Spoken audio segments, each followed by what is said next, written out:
রাধে রাধে বন্ধুরা, এই ব্লগটা আমার ছেলে পমের বার্থডে স্পেশাল।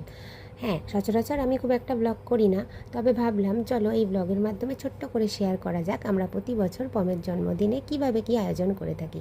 তাই সকাল সকাল ঘুম থেকে উঠেই চলে গিয়েছিলাম মাছের বাজারে ওর পছন্দের 6টা মাছ কিনতে।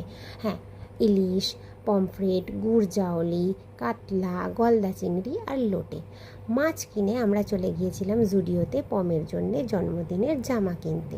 আর সেইখান থেকে বার্থডে গিফট না নিলে তো হয় না, তাই জামা কিনে চলে গিয়েছিলাম বার্থডে বয়ের বার্থডে গিফট নিতে।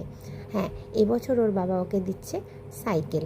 তো এই যে সাইকেলটা দেখতে পাচ্ছ, যেটা ওর বাবার সামনে রয়েছে, হ্যাঁ ঠিক এই সাইকেলটাই আমরা ওর জন্যে গিফটে নিয়েছি। আমার বোন মানে আমার ছেলের মিমি, ওরা ফ্যামিলির সমেত 3জনে চলে আসে ওকে সারপ্রাইজ দিতে। ওর সাথে সাথে তো আমরাও সারপ্রাইজড হয়েই গিয়েছিলাম। তবে জাগে কেকটা দারুণ ছিল, তাই না? দেখো সবাই, পরের দিন তো জন্মদিন ছিলই।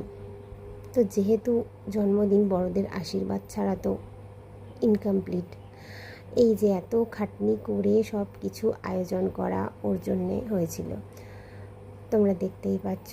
প্রতি বছর এইভাবেই আমরা ওর জন্যে আয়োজন করে থাকি। এবারে ওর জন্যে মাংস বা মিট বাদই রেখেছিলাম, চিকেন আর মাটন যাই বলো না কেন। তবে বড়দের আশীর্বাদ নিয়ে পম খেতে বসেছিল। সবাই একে একে ওকে বড়রা আশীর্বাদ করলো, এটাই তো আসল না? সবার আশীর্বাদ নিয়ে নতুন আর একটা বছর আমার ছেলে পা দিল।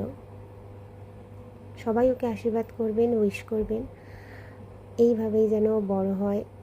সবার আশীর্বাদে, আপনাদের আশীর্বাদে ওর জন্মদিনটা যেন সুখময় হয়ে ওঠে।